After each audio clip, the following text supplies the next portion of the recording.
안녕하세요. 저는 50대 남자입니다. 제가 오늘 제 딸 얘기를 좀 해보려고 합니다. 제 딸을 사랑하는 마음을 꾹꾹 담아서 한번 적어보겠습니다. 어디서부터 오늘 떼어야 할지. 딸 얘기를 하려면 우선 아내 얘기로 먼저 시작을 해야겠네요. 저와 아내는 참 운명처럼 만났습니다.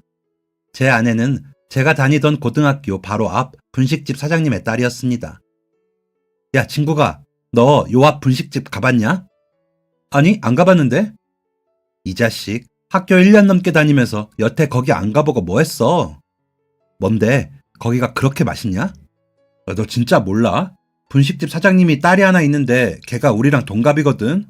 근데 엄청 예뻐. 정윤이랑 똑같이 생겼다고. 아마 저랑 나이가 비슷하신 분들은 아실 겁니다. 저희 때 정윤이는 진짜 엄청 났잖아요. 남자애들 사이에서 장미희랑 정윤이랑 파가 갈렸었는데 저는 정윤이 팬이었습니다. 그런데 제가 그토록 좋아하는 정윤이랑 똑 닮은 사람이 코앞에 있다니 너무 궁금했습니다. 제가 떡볶이나 순대 같은 분식을 별로 안 좋아합니다. 밥을 좋아해서 그냥 군것질 자체를 잘 안 했었죠. 그래서 분식집에 갈 일이 없었는데 어쩐지 맨날 학교 끝나고 교문 나갈 때 보면 분식집이 들끓더라고요. 저리도 떡볶이가 좋을까 했는데 다들 시커먼 속내를 품고 있었던 겁니다. 제가 5남매 중 넷째입니다. 애매하게 끼어있던 탓에 항상 부모님에겐 뒷전인 처지였죠. 그래서 용돈도 잘 못 받고 다녔습니다. 준비물 있다고 하고 준비물 사고 몇백 원 꽁쳐두는 게 제 용돈의 전부였죠. 그래서 비싼 떡볶이는 사 먹지를 못하고 분식집에서 떡볶이랑 같이 파는 불량식품 같은 것만 사 먹을 수 있었습니다. 정윤이를 닮았다는 그 여자애를 보기 위해서 분식집 안에 있는 불량식품을 한참이나 고르고 또 골랐더랬죠. 10분 넘게 불량식품을 고르다가 사람이 미어 터지길래 빠져나와서 분식집 앞에서 손톱만큼 작은 사탕들을 입에 가득 넣고 와그작 와그작 씹어 먹었습니다. 야, 정윤이는 무슨 여자의 머리카락도 안 보이는데? 같이 온 친구한테 불평을 늘어놓으니 친구가 원래 이 시간쯤 나타나는데 이상하다며 두리번거렸습니다. 그때였습니다. 사내 자식들이 동굴에서 울리는 것 같이 낮은 목소리로 웅성거리는 소리가 들렸습니다. 때로는 감탄사도 들렸습니다. 그리고 곧 여자의 목소리가 들렸습니다. 저희 학교가 남고라서 여자의 모습을 보기도 힘들고 목소리 듣는 것은 더더욱이 힘들거든요. 오랜만에 듣는 누나들이 아닌 낯선 여자의 목소리에 귓구멍이 간지러웠습니다. 아빠, 저 왔어요. 소리가 난 쪽으로 고개를 돌렸는데 정말 정윤이가 TV를 뚫고 튀어나온 줄 알았습니다. 제 평생 그렇게 예쁜 사람은 처음 봤습니다. 떡볶이를 먹던 녀석들도 불량식품만 뒤적이던 녀석들도 모두 넋을 잃고 그 여자애를 쳐다봤습니다. 여자애는 불편한 듯 약간 눈치를 보았지만 이내 익숙하게 앞치마를 둘러매고 분식집 사장님 옆에 섰습니다. 곧장 집에 들어가지 또 뭐하러 왔어? 바쁠 시간이잖아요. 아빠 조금 도와드리고 들어갈게요. 그 순간 저는 이름도 모르는 그 여자애에게 홀딱 반해버리고 말았습니다. 얼굴이 시뻘개지고 심장이 막 쿵쾅거리며 요동을 쳤습니다. 온 세상 여자들이 다 누나들처럼 억척스럽고 지저분한 줄 알았는데 저렇게 아름다운 여자가 실존한다니 신기할 정도였습니다. 그날부로 저는 준비물을 안 챙겨가서 선생님께 매를 맞는 한이 있더라도 그 돈을 꽁쳐서 불량식품을 사 먹었습니다. 아무것도 안 사 먹고 분식집 앞에 죽치고 있는 놈들도 있었지만 그렇게 하긴 싫었습니다. 일말의 자존심 같은 거였던 것 같습니다. 매일 분식집 안에 가서 불량식품을 느긋하게 고르다가 그 앞에 나와서 야금야금 먹고 있으면 그 여자애가 제 앞을 지나 분식집으로 들어갔습니다. 그럼 저는 다시 분식집에 들어가서 불량식품을 다 먹은 쓰레기를 버리는 척을 하면서 한 번 더 그 여자애를 가까이서 봤습니다. 슬쩍 봐도 예쁜 그 여자애는 가까이서 보면 훨씬 더 예뻤습니다. 자세히 보면 정윤이보다도 더 예뻤습니다. 고등학교 2학년 생활은 그렇게 그 여자애만 보다가 끝이 났던 것 같습니다. 2학년 시작 무렵부터 3학년 올라가기 전까지 그 생활을 계속했으니 반년을 넘게 봤는데 말 한마디도 못 걸었습니다. 소문으로는 그 여자애가 어찌나 도도한지 말 한마디 걸어보려다가 대차게 차인 녀석들이 수두룩하다고 하더라고요. 또 그 여자애의 아빠인 분식집 사장님이 체격이 엄청 좋으셨거든요. 그래서 조폭인 것 같다는 소문도 돌았습니다. 안 그래도 너무 예뻐서 다가가기 어려운 상대인데 그런 소문까지 듣게 되니 더욱 엄두가 안 났었죠. 그렇게 고등학교 3학년으로 올라갔습니다. 그런데 여기서부터가 중요합니다. 저 혼자만의 짝사랑 상대가 어느새 저와 가장 친한 친구가 되던 해였으니까 말이에요. 제가 딱 고등학교 3학년 된 지 일주일이 되던 어느 날이었습니다. 학교 끝나고 집에 들어가니 처음 보는 신발이 놓여져 있었습니다. 주방 식탁에서 어머니랑 모르는 아주머니께서 대화를 나누고 계시더라고요. 다녀왔습니다. 아들 왔어? 어머니가 제게 인사를 하자 마주 앉아 계시던 아주머니께서 제 쪽으로 고개를 돌리며 환하게 웃으셨습니다. 네가 진국이니? 네. 나는 너네 엄마 고등학교 동창이야. 아, 네. 안녕하세요. 이름답게 아주 훤칠하고 듬직하게 생겼네. 감사합니다. 앞으로 우리 딸 잘 부탁해. 네? 무슨 소리인지 모르겠어서 어머니를 휙 돌아보았습니다. 방금 아주머니의 말씀이 재밌었는지 어머니는 호호 웃으시다가 저를 쳐다보셨습니다. 친구가 왜? 딸이요? 너 기억 못하는 거야? 엄마가 어제 말했잖아. 너랑 같이 공부할 친구 구했다고. 네? 그러고 보니 전날 저녁밥을 먹을 때 어머니께서 제게 뭐라고 하셨던 것 같긴 했습니다. 그런데 그때 옆에 있던 동생이 자꾸 반찬 가지고 궁시렁거리고 누나들도 앞에서 투닥투닥 싸우고 있어서 어머니가 뭐라고 하시는지 잘 못 들었거든요. 전날의 상황을 기억 못하는 제가 무슨 말이냐는 어리둥절한 표정을 짓자 어머니께서 다시 한번 설명을 해주셨습니다. 여기 엄마 친구 딸하고 너하고 동갑인데 너네 둘이 공부 좀 했으면 해서 엄마가 부탁했어. 너 국어 잘하잖아. 여기 이모네 딸은 수학을 그렇게 잘한대. 그런데 국어가 조금 부족하다고 하더라고. 진국이 네가 국어 알려주면서 수학도 같이 배워봐. 네? 제가 왜요? 저는 대학도 안 갈 건데요. 어머, 너 무슨 말을 그렇게 하니? 대학 안 가면 공부 안 할 거야? 안 하려고 했는데. 여기 이모네 딸은 대학 간대. 그러니까 좀 도와줘. 속으로 너무 귀찮다고 생각했지만 그냥 알겠다고 했습니다. 어차피 딱히 할 일도 없었거든요. 그냥 국어만 알려주면 되는 건가? 여자애랑 말하는 건 어색한데 어떡하지? 하고 생각하면서 비어있는 큰형 방에 가서 가방을 풀었습니다. 그때 현관문 소리가 났고 어머니가 높은 목소리를 내면서 누군가를 반겼습니다. 저랑 같이 공부하게 된 그 여자애인 것 같아서 저도 슬그머니 방문을 열고 나가봤습니다. 그런데 저는 그 자리에서 입이 떡 벌어지고야 말았습니다. 예상하셨겠지만 저희 집에 온 그 여자애는 바로 분식집 여자애였습니다. 너무 놀라서 제가 잘못 본 건가 하고 눈을 여러 번 껌뻑였는데 잘못 본 게 아니었습니다. 제 앞에 눈부시게 아름다운 정윤이를 닮은 여자애가 서 있었습니다. 그날부터 저희는 서로에게 과외를 해주는 사이가 되었고 여자애가 대학교에 합격하고서 저는 바로 사귀자고 고백해버렸습니다. 그 정도면 많이 참았다고 생각했거든요. 여자애는 볼을 붉히면서 좋다고 했습니다. 저는 원래 대학교 갈 생각이 조금 더 없었는데 부모님 쪼르고 졸라서 여자애 따라서 대학교에 들어갔습니다. 그러다가 아버지 돌아가시고 큰형이 사고 좀 치면서 집안 사정이 어려워져서 고작 한 학기 다니고 그만둬야 했지만 그렇다고 여자애와의 인연이 끊어지지는 않았습니다. 제 군대까지 기다려주고 제가 제대로 된 직장도 못 구하고 다녀도 그 여자애는 언제나 저를 응원해 주었고 그렇게 저희는 결혼까지 할 수 있었습니다. 지금 생각해도 참 그때 제가 뭐가 좋다고 아내가 저랑 결혼해줬는지 보잘것없고 철딱서니 없는 저를 뭘 믿고 결혼해준 건지 정말 고마울 따름입니다. 아내는 대학교까지 졸업해서 회사원 생활하고 있었고 저는 인테리어 배우고 있었거든요. 사무직 아니고 현장직이요. 뭐 막노동하고 별다를 건 없었습니다. 페인트 칠하고 망치 들고 톱 들고 그런 일이었으니까요. 난 진국이 네가 세상에서 제일 멋있어. 최고야. 대체 뭐가 최고야? 진짜 궁금해서 그래. 회사에 더 잘생기고 능력 좋은 사람 많잖아. 아니, 내 눈엔 진국이가 최고야. 고등학생 때 처음 봤을 때부터 그랬어. 분식집 앞에서 사탕 먹고 있을 때. 아내는 제가 아내를 바라보던 그 시절의 저도 기억하고 있었습니다. 잘난 것 하나 없는 제가 뭐가 좋은지 모르겠지만 그냥 좋다고 하니까 저도 그냥 행복했습니다. 더 멋진 모습 보여줘야겠다. 더 많이 아껴주고 많이 사랑해줘야겠다고 생각했습니다. 그래서 아내가 출산하고서 한 달 동안 아내 옆에 붙어서 수발을 들었습니다. 그러기 위해서 아내가 임신했을 때 쉬는 날 없이 일하고 수당 좀 더 얹어주는 출장은 무조건 나가면서 돈을 벌어두었습니다. 어머니랑 누나들이 여자는 아기 낳고 조리가 가장 중요하다고 입에 침이 마르도록 얘기를 했던 게 생각나서 조리를 도와주려고 그렇게 한 거였죠.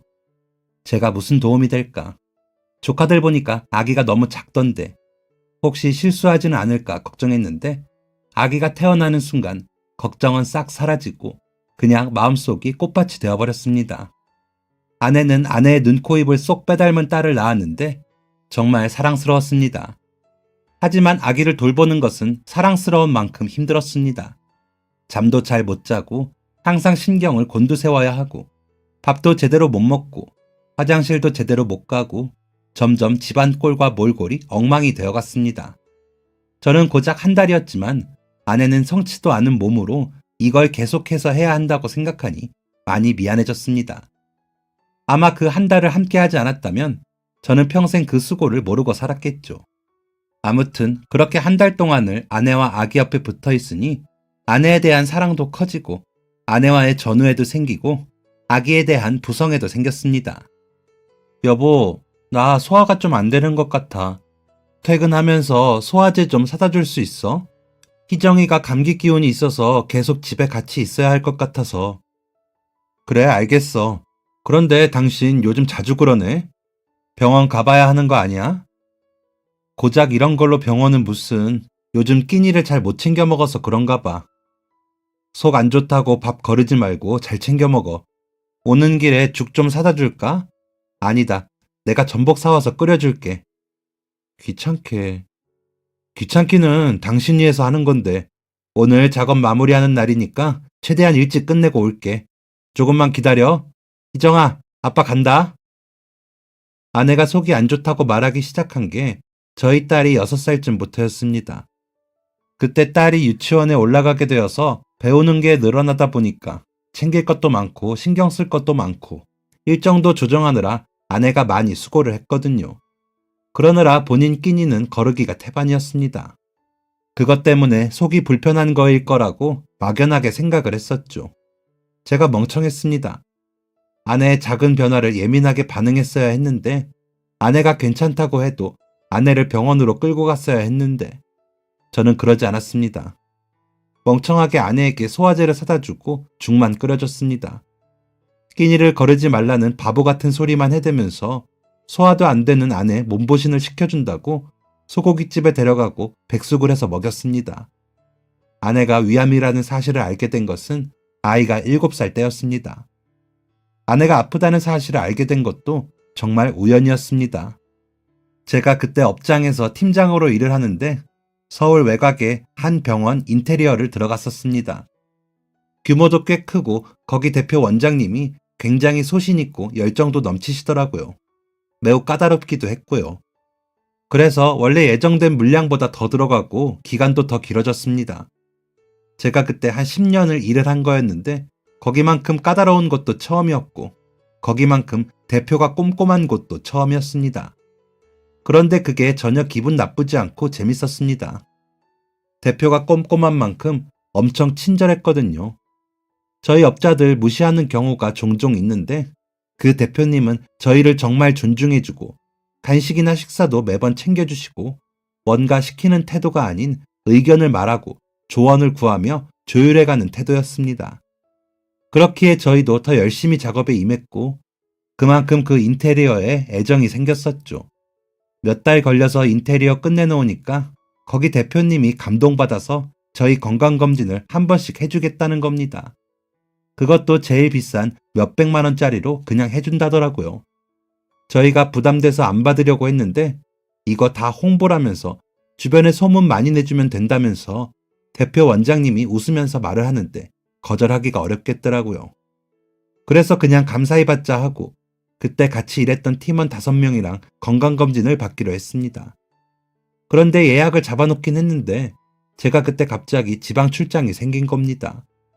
그래서 전화로 검사 못 받을 것 같다고 했죠. 아, 예, 원장님. 제가 그날 안 될 것 같아서요. 대전 내려가는데 작업이 몇 주짜리라 다시 예약 잡기도 힘들고 죄송스러워서요. 아이고, 그러시군요. 그래도 우리 팀장님까지 해드려야 마음이 편할 것 같은데. 저도 참 아깝네요. 아, 저 아니면 혹시 저희 아내가 저 대신 검사 받아도 괜찮을까요? 사모님이요? 그럼요, 당연하죠. 바로 예약 잡아드릴까요? 저희 실장님 연결시켜 드릴게요. 이렇게 해서 제 아내가 저를 대신해서 건강검진을 받게 된 것이었습니다. 예약 다 잡아놨는데 아내가 애기 맡길 곳도 없다고 귀찮다고 안 간다고 하는 거 억지로 가라고 하면서 장모님께도 연락드려서 딸의 하루 봐달라고 부탁드렸더니 위암 소식을 들고 왔습니다. 몇 주 걸릴 줄 알았던 대전 출장이 일주일 만에 끝나서 일찌감치 올라갔습니다. 아내가 외출 준비를 하고 있길래 어디 가냐니까 얼굴이 하얗게 질려 있더라고요. 검사했던 병원에서 연락 왔어. 빨리 좀 와보라는데 느낌이 좋지 않네. 그날 병원에서 검사 결과 듣고 집에 오는 내내 택시에서 둘이 계속 울었습니다. 퉁퉁 부은 눈으로 딸 유치원 가서 하원을 하려는데 아무것도 모르고 해맑게 웃으면서 저한테 오는 딸 얼굴 보니까 또 눈물이 나서 울었습니다. 아내는 바로 항암 치료를 시작했습니다. 위암이 초기도 아니고 수술로 할 수 있는 상태도 아니고 아주 심각하다더군요. 위암 사기에 다른 장기들로 퍼져 있답니다. 너무너무 끔찍했고 제 자신이 원망스럽고 차라리 제가 대신 아프고 싶었습니다. 아내가 살 날이 길어야 1년일 거라고 하더라고요. 숨이 꽉 막혔습니다. 그날부터 거의 매일 울었던 것 같습니다. 아내 앞에서는 다 잘 될 거라고 걱정하지 말라고 해놓고서는 뒤에 가서 혼자 숨죽여 울었습니다. 너무 고통스러운 시간들이었습니다. 막연하게 항암 치료라는 것이 어쨌든 치료는 맞으니까 몸이 점점 좋아질 거라고 생각했습니다. 하지만 항암 치료는 정말 고통의 시간이었습니다. 아내는 병원에 다녀온 날은 꼭 토를 했고 며칠간은 미움만 겨우 먹었습니다. 얼굴빛이 정말 몰라보게 얼룩해졌고 머리카락도 듬성듬성 빠졌습니다. 손발톱 색도 보랏빛으로 변해갔습니다. 몸만 고생하는 것이 아니었습니다. 아내는 몸과 함께 마음도 병들어갔습니다. 나 너무 끔찍해. 괴물 같아. 항암 치료 받지 말 걸 그랬나 봐. 의사 선생님이 나 살 확률 적다고 했잖아. 고작 10%랬잖아. 고작이라니 여보. 10%나 살 수 있는 거라고 생각하자, 우리. 당신 지금 너무 잘 해내고 있잖아. 희정이를 생각해서라도. 나 그냥 죽고 싶어. 여보, 나 너무 힘들어. 치료 그만 받고 싶어. 그냥 죽는 날 하루하루 늦추는 것 같아. 나 그만할래. 이렇게 망가지고 힘드느니 그냥 아프다가 죽을래 나. 솔직히 아내의 말에 뭐라 반대의 말을 할 수가 없었습니다. 아내는 정말 힘들어 보였습니다. 그리고 항암 치료로 뚜렷한 효과를 본 것도 아니었습니다. 사실 치료를 하기에 이미 많이 늦은 상태였다는 건 알고 있었습니다.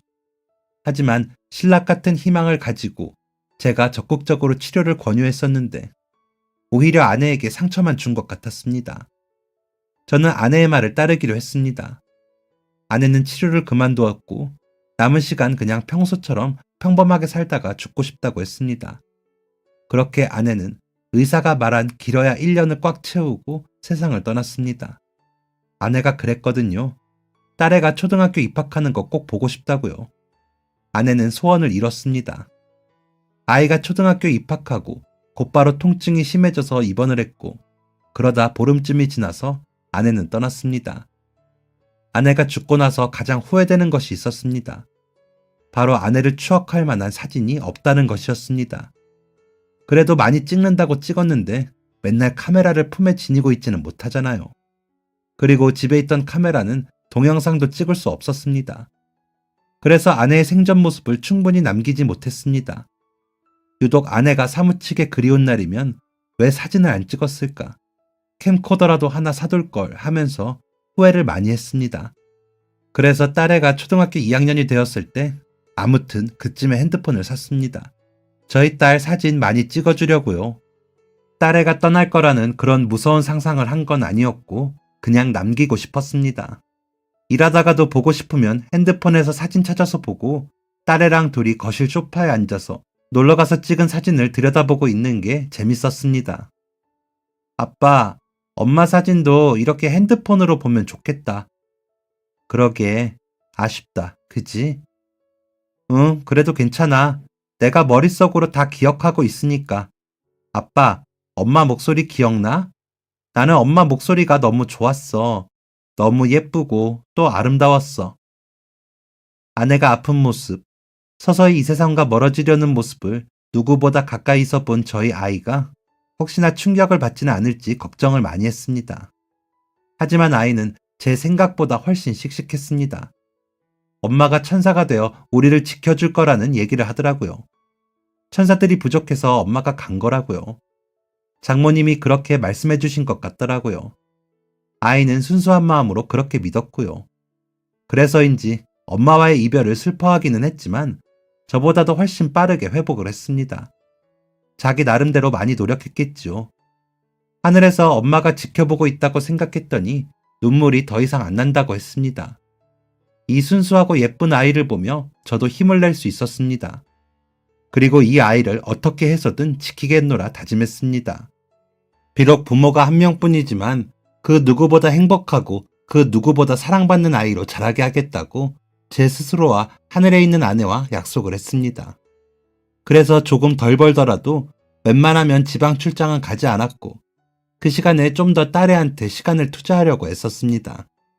그래서 아이 숙제하는 것도 도와주고 평일에도 작업 일찍 마치는 날이면 아이랑 박물관도 가보고 과학관도 가고 또 어떤 날은 문방구 가서 필기구 왕창 사오고 또 꽃구경도 가고 썰매도 타러 다녔습니다. 아이는 제 바람대로 행복하고 밝은 아이로 자라주었습니다. 그런데 정말 예상치도 못한 사고가 발생하게 됩니다. 저희 아이가 정말 밝고 활동적입니다. 어릴 때부터 여자친구들하고 인형놀이, 색칠 공부하는 것보다 밖에서 뛰어노는 것을 더 좋아하던 아이였습니다. 공놀이도 좋아하고 스포츠 경기 보는 것도 좋아하고 수영 문화센터 다닐 때에도 또래보다 훨씬 빨리 배우고 운동신경도 참 좋았습니다.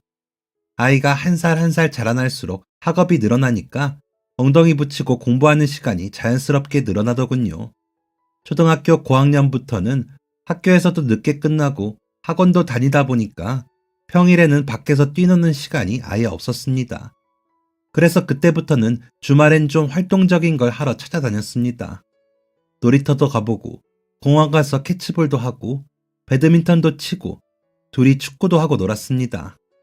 아이가 중학생이 되어서 주말엔 언제나 활동적인 놀이를 하면서 시간을 보냈죠. 그런데 요즘엔 주말에는 학생들이 학교를 다 안 간다고 하더군요. 그런데 저희 아이가 중학교를 다닐 때만 해도 토요일에는 학교를 나갔거든요. 그래서 토요일에는 제가 아이 데리러 학교에 가거나 아니면 약속 장소를 정해두고 만났습니다.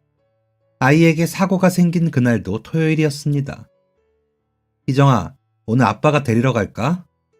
아니야, 오늘은 그냥 공원에서 만나자, 아빠. 그래? 왜? 학교 앞에서 만나서 같이 가지? 오늘 특별 활동에서 영화관 가는 날이야. 영화관에서 바로 공원 가는 게 빨라. 그리고 영화가 일찍 끝날 것 같아서 지영이랑 영화관 바로 옆에 있는 문구점 좀 구경 가려고. 아, 영화 본다고 한 게 오늘이구나. 그래, 알겠어, 그럼. 아빠가 먼저 공원에 가서 기다릴게. 점심 뭐 먹고 싶은지 생각해 두고. 응, 아빠, 이따 봐. 그렇게 아이는 해맑게 학교로 떠났습니다. 친구랑 팝콘이랑 콜라도 사 먹을 거라며 어찌나 좋아하던지. 그 모습이 아직도 눈에 선합니다. 하지만 아이는 그날 이후로 학교에 가지 못했습니다. 그날 1시 무렵이었습니다. 아이가 말한 시간에 맞춰서 공원에 가는 중이었습니다. 그런데 그때 딸의 친구인 지영이한테 전화가 왔습니다. 제가 딸아이와 친한 친구 몇 명의 전화번호를 알고 있었거든요. 세상이 워낙 흉흉하니 혹시 몰라서 비상 연락망으로 번호를 저장해뒀었죠. 하지만 연락이 온 것은 처음이었습니다. 지영이랑 같이 문구점에 간다고 했는데 혹시 핸드폰을 잃어버리기라도 한 걸까 생각하면서 대수롭지 않게 전화를 받았습니다. 그런데 전화기 너머 들려오는 지영이의 목소리는 굉장히 다급해 보였고 울음이 가득한 목소리였습니다. 아저씨, 아저씨 저 지영인데요. 희정이가 넘어졌는데 일어나지를 않아서 지금 구급대원들이 왔어요. 어떡해요 아저씨. 여기 아저씨들이 아저씨한테 전화를 해달라고 해서. 아, 잠시만요 아저씨. 넘어졌는데 일어나지를 않는다니. 이게 대체 무슨 상황인지 머리가 돌아가지 않아서 그 자리에 우두커니 서 있었습니다. 딸의 친구인 지영이가 잠깐 기다리라고 했고 곧 구급대원이 전화를 바꿨습니다. 안녕하세요 선생님. 구급대원입니다. 희정이 아버님 되시나요? 네, 맞는데요. 아이가 문방구 앞에서 넘어졌는데 일어나지를 않는다고 해서 출동했습니다. 도착해서 바로 CPR 진행했고 맥박과 심박수는 되돌아왔지만 아직 의식이 없는 상태입니다. 바로 응급실로 이송해야 할 것 같아요. 다행히 근처에 특별활동 선생님이 계셔서 일단 선생님 모시고 같이 응급실로 갈게요. 병원 정해지는 대로 다시 연락드릴 테니까 곧장 와주세요. 네, 네 알겠습니다. 네, 바로 연락 주세요. 잠시 멍해진 정신이 돌아오면서 상황 파악이 되었습니다. 병원이 정해지지도 않았지만 일단 뛰었습니다. 5분 정도 후에 특별활동 선생님이 전화로 병원 위치를 알려주었고 곧장 그 병원으로 향했습니다. 병원에 도착해보니 아이는 여전히 의식이 없는 상태로 침대에 누워 있었습니다. 의식 없는 아이를 데리고 몇 가지 검사를 했습니다. 그리고 한참의 기다림 끝에 듣게 된 의사의 말은 뇌출혈. 수술을 해야 한다고 했습니다. 병실이 나면 바로 입원 절차를 밟겠다고 하고 응급실에서 거의 하룻밤을 기다렸습니다. 눈물을 닦으며 딸의 친구 지영이에게 전화를 했고 지영이가 들려준 이야기는 이러했습니다. 영화 끝나고 문구점으로 가는데 사람이 많았어요. 그런데 앞에서 자전거 소리가 들리더라고요. 제가 희정이 손잡고 앞장서서 가고 있었는데 사람들이 막 비키길래 저도 따라서 비켰어요. 자전거 2대가 엄청 빠르게 오고 있었거든요. 그런데 희정이가 그걸 알아채지를 못했나 봐요. 자전거에 부딪혔어요. 자전거 탄 남자 2은 짜증내다가 그냥 가버리고 희정이가 일어나지를 않길래 제가 바로 신고했어요. 죄송해요 아저씨. 죄송합니다. 지영이의 잘못이 아니었습니다. 인도에서 질서 없이 자전거를 탄 그놈들의 잘못이었습니다. 경찰에도 신고를 해두었지만 찾기가 힘들 거라고 하더군요. CCTV가 많던 동네가 아니라서요. 그리고 그땐 제 딸아이가 깨어나지도 않은 마당에 사고 낸 범인 잡겠다고 돌아다닐 수가 없는 노릇이었습니다. 아이 곁을 지켜야 했습니다. 아이에게 부모는 저 하나뿐이었으니까요. 입원하고 바로 다음날 오후에 아이는 수술을 받았습니다. 8시간의 긴 수술을 마친 아이는 중환자실에 이틀 있다가 깨어났습니다. 제발 깨어나게만 해달라고 빌었거든요. 이건 기적이라고 생각했습니다. 희정아, 정신이 들어? 여기요! 여기 우리 딸 깨어났어요. 선생님, 여기 좀 봐주세요. 희정이는 고개를 조금씩 돌리며 두리번거렸습니다. 여기가 어디냐고 물었고 조금 있다가는 머리를 만져보더니 머리카락이 다 어디 갔냐고 하면서 웃었습니다. 정말 다행이다. 하늘이 도왔다고 생각했습니다. 그런데 딸애가 깨어나고 일주일 뒤 다시 검사를 한 아이는 수두증 판정을 받게 되었습니다. 우리 아이 머리에 물이 차고 있다고 했습니다. 뇌출혈 후 간혹 일어나는 일이라고 하더라고요. 뇌 손상을 방지하기 위해서는 물을 계속 빼내는 수밖에 없다고 하는데 아마 또 수술을 해야 할 수도 있다고 했습니다. 그때부터 저와 딸아이의 길고 긴 병원 생활은 시작되었습니다. 수두증에 대해서 정말 많은 공부를 했습니다. 의사 선생님들을 쫓아다니면서 끈질기게도 물어봤습니다. 저희 아이가 완치될 수 있는 건지, 어떻게 해야 하는 건지 지겹도록 물어봤습니다. 그런데 이런저런 설명은 해주는데 명쾌하게 저희 아이가 살 수 있다는, 괜찮아질 거라는 확신의 대답은 듣지를 못했습니다. 아이의 입원 생활이 한 달쯤 되었을 때 저는 예상할 수 있었습니다. 아이가 언젠가 저를 떠날 수도 있다는 것을요. 갑자기 아내가 죽고 나서 사진을 많이 남기지 못해 후회가 된 게 생각이 나더라고요. 그래서 그때부터는 더 열심히 딸의 사진을 찍었습니다. 하지만 계속해서 딸아이가 제 곁을 떠나지 않기를 빌고 또 빌었죠. 너무나 다행히도 아이가 긍정적이고 밝은 마음으로 버텨주어서 또 아직 너무나도 어린 나이기 때문에 금방 회복이 될 줄 알았습니다. 하지만 아이의 마음과는 반대로 상황은 점점 악화되었습니다. 희정이 아버님, 희정이가 수술을 해야 할 것 같아요. 그런데 지금 희정이 같은 경우 한 번 뇌에 출혈이 있던 아이라서 예후를 장담하기가 어렵습니다. 하지만 지금 희정이가 좌뇌신경이 많이 손상되어 있고 자꾸 뭔가를 까먹는 등 평소답지 않은 행동을 한다고 하니 수술을 하는 것이 최선의 방법일 것 같습니다.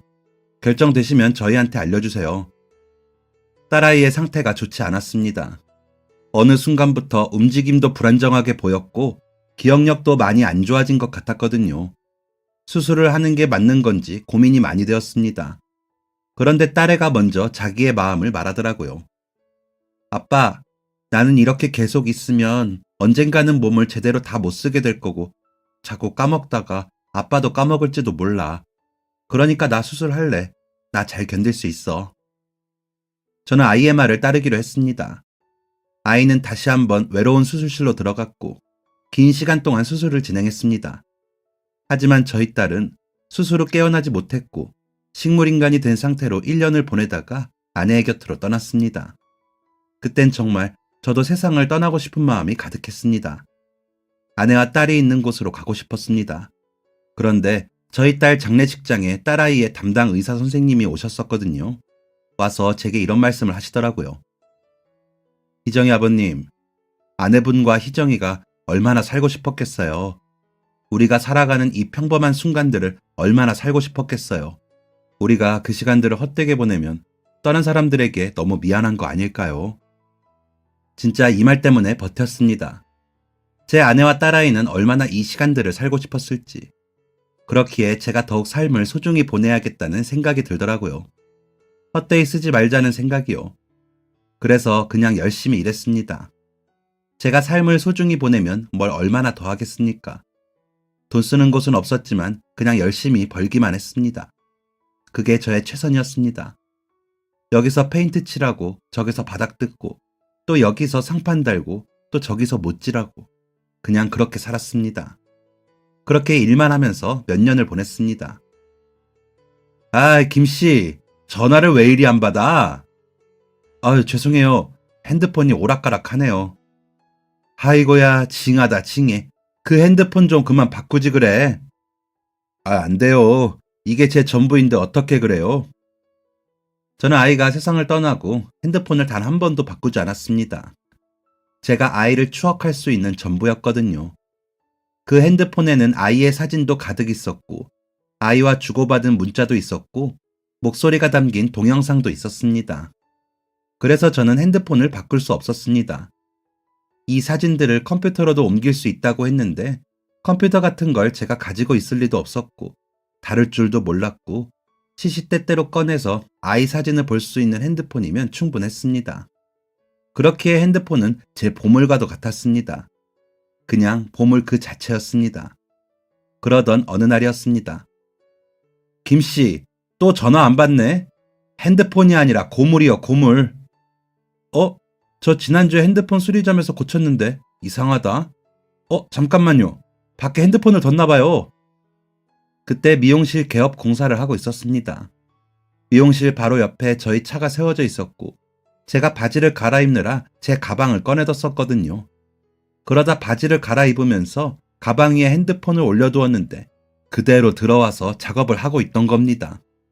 얼른 핸드폰 가지러 가려고 나가봤는데 가방 위에 입고 온 바지만 있더라고요. 건물 아니며 밖이며 차 아니며 전부 다 뒤져봤는데도 찾을 수가 없었습니다. 큰일 났다 싶었습니다. 저 잠깐 경찰서 좀 다녀올게요. 얼른 근처에 있는 경찰서로 달려갔습니다. 남들에게는 고작 핸드폰이라고 생각이 되겠지만 핸드폰은 제 전부였습니다. 제 딸아이와 다름없는 것이었습니다. 저는 자식을 잃어버린 사람처럼 벌벌 떨면서 경찰서에 가서 핸드폰을 잃어버린 사정을 말했습니다. 선생님, 일단 진정하시고 그 언덕백에 있는 그쪽 말씀하시는 거죠? 이제 막 상가 들어오고 있는. 예, 맞습니다. 아이고, 골치 아프게 생겼네. 그쪽이 이제 막 뭐가 들어서서 CCTV가 많이 없는 곳이라 범인 잡기가 영 힘들 텐데. 제발, 꼭 좀 제발 부탁드립니다. 정 안 되면 핸드폰 새로 하나 사세요. 아까워도 별 수 있나요? 제 제 딸아이 사진이 거기 가득합니다. 딸애가 지금은 세상에 없어요. 추억할 수 있는 게 거기 있는 사진뿐이에요. 제발 좀, 제발 좀 찾아주세요. 부탁드립니다. 제 속사정을 알게 된 경찰관들이 다들 입을 꼭 다물었습니다.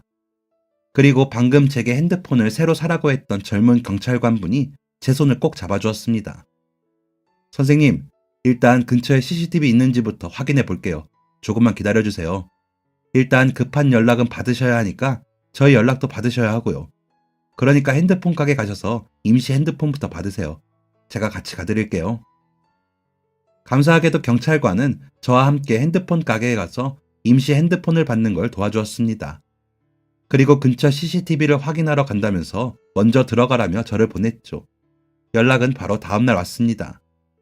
선생님, 그쪽 근방에 CCTV가 2대가 있어서 확인해봤는데 범인이 나오긴 나왔는데 화질이 너무 좋지가 않네요. 어디로 갔는지도 확실하게 모르겠고요. 남자인 것 같기는 한데 일단 오늘 더 찾아보려고요. 조금만 더 기다려주세요. 예, 감사합니다. 정말 감사합니다. 하지만 그 이후로는 진전이 없었습니다. 이틀에 한 번꼴로 경찰에서 전화가 오긴 했지만 더 찾아보겠다는 말뿐이었습니다. 그렇게 보름쯤이 되니 속이 답답해 미칠 지경이었습니다. 딸이 너무 보고 싶었습니다. 바로 그때였습니다. 선생님, 찾았어요! 마침 그 미용실에서 작업을 하고 있어서 바로 경찰서로 달려갔습니다. 선생님, 핸드폰 여기 있습니다. 보름 만에 드디어 제 핸드폰을 찾게 되었습니다. 저는 당장 범인을 고소라도 할 작정으로 범인은 어디에 있냐고 물어봤습니다. 그러니까 경찰관이 경찰서 한쪽을 가리키더라고요. 그쪽을 보니 나이가 지긋하게 드신 할아버지가 앉아 계셨습니다. 빼빼 마른 몸에 머리는 순 흰색이었고 옷은 낡아 보였습니다. 미용실 건너편에 꽃집이 들어올 예정이었는데 마침 제 핸드폰이 도난당한 날 꽃집 주인이 가게에 들렸다더라고요. 그때 블랙박스에 도난 현장이 찍힌 거였습니다. 경찰관이 제 핸드폰을 포기하지 않고 근처를 계속 조사하다가 우연히 꽃집에 들어갔다가 그날의 영상을 얻게 된 거였죠. 적나라하게 범인 할아버지의 모습이 찍혀 있었고 어느 쪽으로 가는지까지 알 수 있었습니다. 그 영상의 도움으로 행적을 쫓다가 근처 신호등 쪽 CCTV에서 다시 모습이 보였고 대충 동선을 파악한 경찰관이 순찰을 돌다가 딱 잡은 거였답니다. 긴가민가해서 물어보려고 다가가니까 범인 할아버지가 겁에 질려 핸드폰을 내밀었다고 하더라고요. 할아버지가 제 핸드폰 훔쳐간 범인이세요? 아이고, 미안합니다. 정말 미안합니다. 제가 잘못했습니다. 다시는 안 그러겠습니다. 내가 너무 가난해서요. 그래서 몇 푼이라도 될까 싶어서 팔아보려고 저도 모르게 그랬습니다. 정말 죄송합니다. 깊은 한숨이 나왔습니다. 그래도 핸드폰을 보니 마음이 놓여서 핸드폰을 열어봤습니다. 그런데 아무것도 없는 겁니다. 사진도 문자도 전화번호부도 싹 지워져 있었습니다.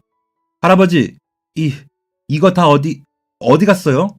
여기 안에 있던 사진이랑 문자, 이거 다 어디 갔어요?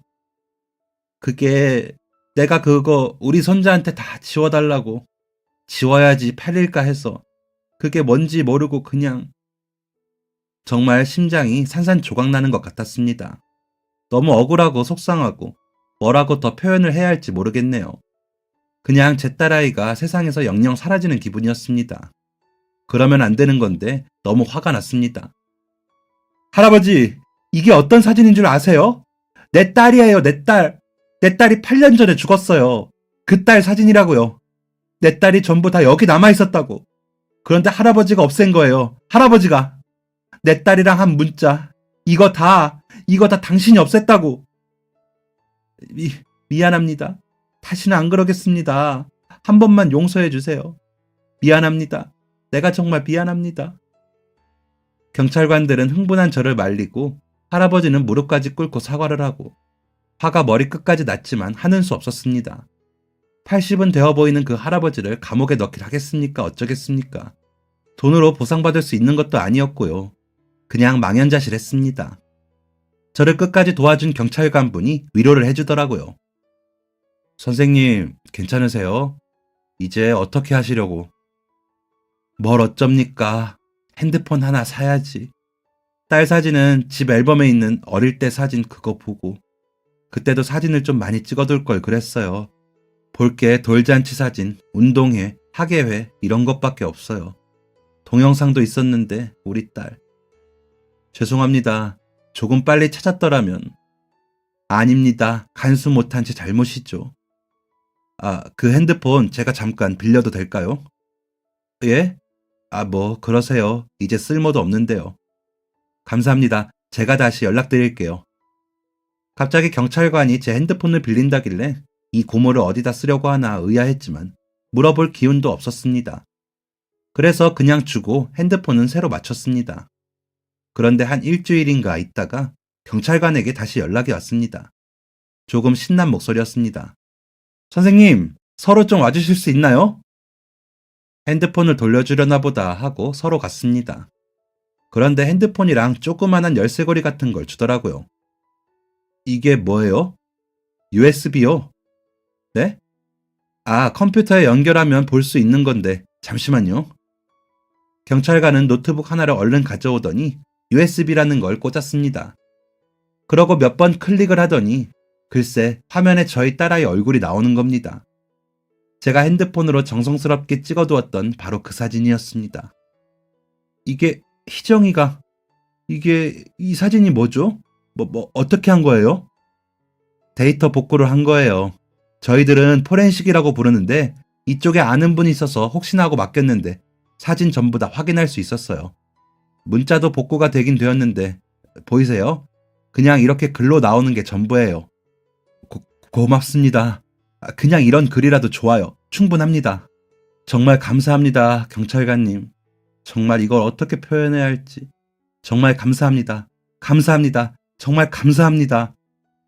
감사는요, 제가 도울 수 있어서 기쁜걸요. 이 사진들 새로 산 핸드폰에 넣을 수 있어요. 혹시 모르니까 복사해서 핸드폰에 넣어드릴게요. 핸드폰으로도 보시고 이 USB도 잘 보관하셨다가 컴퓨터로 크게도 보시고 나중에 또 핸드폰 바꾸실 때 쓰세요. 정말 기뻤습니다. 핸드폰을 잃어버리고 사진이 다 삭제된 것을 알고 3주에서 4주 되는 시간이었는데 그 시간 동안 너무 슬프더라고요. 딸애를 영영 잃어버린 듯 했으니까요. 그런데 그 경찰관이 저희 딸을 되찾아 주었습니다. 이 세상에서 잊혀지지 않게, 제 곁에서 떠나지 않게 말이죠. 그때 그 경찰관하고 그렇게 인연이 되어서 계속 만남을 이어갔습니다. 제가 딸애가 죽고서 그냥 일만 하면서 열심히 살았잖아요. 그런데 이게 잘 살고 있는 게 맞는 건지, 하늘에서 아내랑 딸이 보면 만족스러울지 의문이 들더라고요. 그런데 그 경찰관하고 얘기하다가 제가 아내와 딸을 대신해서 세상에 남게 된 존재의 이유를 찾게 되었습니다. 바로 봉사였습니다. 저는 봉사를 하기 시작했습니다. 제 도움이 필요한 손길을 찾아다녔습니다. 고아원 가서 페인트 칠도 해주고 독거 노인분들 집에 벽지도 새로 발라주고 하자 있는 부분은 보수도 해주었습니다. 알고 보니 그 경찰관이 봉사를 굉장히 많이 다니더라고요. 없는 시간 쪼개서 열심히 남을 도우는 모습을 보고 저도 그렇게 해보고 싶다는 생각으로 봉사를 시작했는데 가벼운 마음으로 시작했던 게 진심과 책임감을 가지고 사람들을 돕게 되었고 뿌듯한 마음도 생겼습니다. 몇 년 이렇게 살았는데 제 힘이 닿는 순간까지는 앞으로도 계속해서 이렇게 살고 싶습니다. 주머니에 있는 핸드폰 속의 딸아이를 때때로 꺼내보면서 말이죠. 하늘에서 제 아내랑 저희 딸 희정이가 이런 저의 모습을 자랑스러워 하겠죠. 열심히 살다 갈게. 사랑해 여보. 사랑해 희정아. 지금까지 사연 들어주셔서 감사합니다. 사연이 재밌으셨다면 구독과 좋아요를 눌러주세요. 감사합니다. 안녕히 계세요.